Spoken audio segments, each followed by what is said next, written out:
हम स्टार्ट करने वाले हैं ऑब्स्टेट्रिक्स। सबसे पहले ऑब्स्टेट्रिक्स में हम बेसिक पढ़ेंगे, बेसिक ऑफ रिप्रोडक्शन। तो सबसे पहले जो टॉपिक आता है हमारे पास गैमेटोजेनेसिस। गैमेटोजेनेसिस क्या है? मेल में स्पर्म का बनना और फीमेल में ओवम का बनना है, क्या कहलाता है? गैमेटोजेनेसिस। ठीक है। Maturation of two highly specialised cells, sperm in male and ovum in female, is called gametogenesis. अब गैमेटोजेनेसिस क्या है? टू टाइप्स के, oogenesis और स्पर्मेटोजेनेसिस। सबसे पहले बात करते हैं oogenesis। oogenesis क्या है? फीमेल में जो ओवम का जो मैच्योरेशन है उसका जो पूरा प्रोसेस है उसे हम क्या कहते हैं? oogenesis, process of development of mature ovum. ठीक है। तो oogenesis कब स्टार्ट होती है? इंट्रायूटराइन लाइफ, जब फीमेल बेबी क्या है, जब अपने मॉम के वॉम में है। ठीक है। फीमेल फीटस में स्टार्ट होती है। oogenesis कब स्टार्ट होती है? इंट्रायूटराइन लाइफ में। ठीक है। जो हमारी प्रिमिटिव जर्म सेल्स हैं उनकी ओरिजिन कहाँ से होती है? योक सैक से। कब होती है? Third week of intrauterine life. ठीक है। और ये जो है कहाँ माइग्रेट कब करती हैं? 6 वीक में माइग्रेट करती हैं जेनाइटल रिज पर। ठीक है। ये इंपॉर्टेंट पॉइंट याद रखने के हैं कि प्रिमिटिव जर्म सेल सबसे पहले कहाँ दिखाई देती है? यूक सैक में दिखाई देती है third week of intrauterine life, और 6 वीक में माइग्रेट करती है जेनाइटल रिज पर। ठीक है। अब पूरा प्रोसेस क्या है oogenesis का? जो प्राइमोर्डियल जर्म सेल होती हैं वो क्या है? उनमें माइटोसिस होगी। माइटोसिस से क्या बनती है? oogonia। oogonia क्या है? डिप्लॉइड स्ट्रक्चर है। oogonia में भी क्या होती है? माइटोसिस होती है, फिर बनती है प्राइमरी oocyte। ठीक है। तो ये जितने भी प्राइमरी oocyte हैं ये बर्थ से पहले बन जाती हैं। ठीक है। जो oogonia है वो बर्थ से पहले प्राइमरी oocyte में चेंज जाती हैं। और प्राइमरी oocyte में फिर क्या होती है? फर्स्ट मेयोटिक डिवीजन होता है, जो स्टार्ट तो होता है लेकिन अरेस्ट हो जाता है प्यूबर्टी तक। ठीक है। तो प्राइमरी oocyte में क्या हुआ? फर्स्ट मेयोटिक डिवीजन, लेकिन क्या हुआ? ये अरेस्ट हो गया कौन से स्टेज में? डिप्लॉइडियन stage of diplotene of prophase first. ठीक है। 3 पॉइंट आपको याद रखने हैं। कौन सी? प्रोफेज की क्या है? Diplotene stage. डिप्लोटिन की भी क्या है? डिप्टायोटिनिक स्टेज है। उसमें क्या होता है? फर्स्ट मेयोटिक डिवीजन अरेस्ट हो जाता है। और कब ये रिज्यूम होगा? जब प्यूबर्टी स्टार्ट हो जाएगी गर्ल में। ठीक है। जब प्यूबर्टी स्टार्ट होगी और ओवुलेशन होने वाला होगा तब ये मेयोटिक डिवीजन कंप्लीट होता है। ठीक है। Meiosis first complete after puberty just prior to ovulation. जब ये कंप्लीट हो जाएगा फर्स्ट मेयोटिक डिवीजन तो क्या होगा? सेकेंडरी oocyte बनेगी और फर्स्ट पोलर बॉडी। ठीक है। सेकेंडरी oocyte क्या है? ये हैप्लॉइड है, और फर्स्ट पोलर बॉडी भी क्या है? ये हैप्लॉइड स्ट्रक्चर है। ठीक है। तो प्राइमरी oocyte क्या थी? डिप्लॉइड। सेकेंडरी oocyte है हैप्लॉइड। सेकेंडरी oocyte में फिर फर्दर मेयोटिक डिवीजन होगा, ये फिर से अरेस्ट हो जाएगा। कब अरेस्ट होगा? ये मेटाफेज में। और रिज्यूम कब होगा? जब फर्टिलाइजेशन होगा। ठीक है। तो जब फर्टिलाइजेशन होगा तो क्या बनेगा? रिज्यूम हो जाएगा ये, और मेच्योर ओवम बनेगा और सेकेंड पोलर बॉडी। ठीक है। और ये मेच्योर ओवम क्या है? ये लार्जेस्ट सेल है बॉडी की। कितना होता है ये? 120 to 130 माइक्रोन मीटर। तो ये था पूरा oogenesis। ठीक है।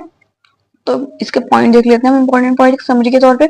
मैक्सिमम नंबर ऑफ oogonia, सबसे ज्यादा oogonia कब होती है? At 20 week of intrauterine life. जब फीमेल फीटस कितनी होती है? 20 वीक्स की, तब होती है मैक्सिमम oogonia। कितनी होती है? 7 मिलियन। ठीक है। 7 मिलियन होती है। लेकिन बर्थ पे कितनी होती है? सारी oogonia रिप्लेस हो जाती है प्राइमरी oocyte। ठीक है। बर्थ पे सारी oogonia रिप्लेस हो गई प्राइमरी oocyte में। बर्थ के बाद कोई भी प्राइमरी oocyte नहीं बनती, जितनी बनी होती है बर्थ से पहले बनती है। ठीक है। At birth all oogonia replace by primary oocyte। ठीक है। तो प्राइमरी oocyte कितनी होती है बर्थ पे? 2 मिलियन। लेकिन क्या क्या होता है? प्यूबर्टी आते आते इनके नंबर रह जाते हैं 4 लाख। ठीक है। लेकिन इन 4 लाख में से भी क्या होता है? 400 ovulate during entire reproductive period. ठीक है। इन 4 लाख में भी 400 जो है वो ओवुलेट करती हैं पूरे रिप्रोडक्टिव लाइफ में। एक प्राइमरी oocyte से कितने बनता है? 1 ओवम। देखिए 1 प्राइमरी oocyte से क्या बना? यहाँ पे हमने पूरा प्रोसेस देख लिया। 1 ओवम बना। मेच्योर ओवम कितना बना? 1। ठीक है। Fertilizable life span of woman 12 to 24 hours. ठीक है। जब ओवम रिलीज हो जाता है तो उसके 12 से 24 घंटे तक ही बस इसको स्पर्म फर्टिलाइज कर सकता है। ठीक है। तो फर्टिलाइजेबल लाइफ स्पान है ओवम का 12 to 24 आवर्स। अब देखते हैं हमने जो देखा फर्स्ट मेयोटिक डिवीजन और सेकंड मेयोटिक डिवीजन, इनमें क्या क्या डिफरेंस है। फर्स्ट मेयोटिक डिवीजन कब अरेस्ट होता है? Dictyotene stage of diplotene of prophase. ठीक है।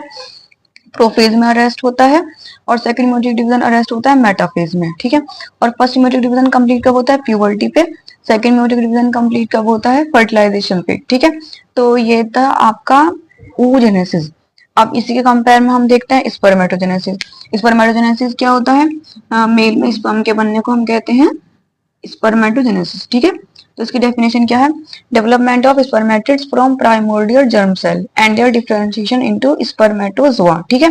प्राइमोर्डियल जर्म सेल से स्पर्मेटिड का बनना और उनका जो है फिर मेच्योर स्पर्म में ट्रांसफर हो जाने को हम कहते हैं स्पर्मेटोजेनेसिस।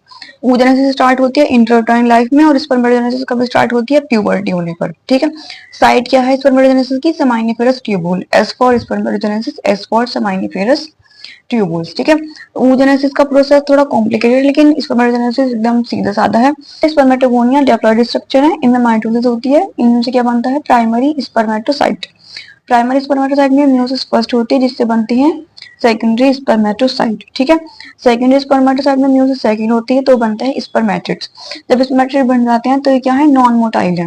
नॉन मोटाइल भी ये मूव नहीं कर सकते, तो इनका क्या होता है? इपिडाइडमस में जाते हैं और ये मोटाइल स्ट्रक्चर में चेंज हो जाते हैं, जिसे हम कहते हैं स्पर्मेटोजुआ।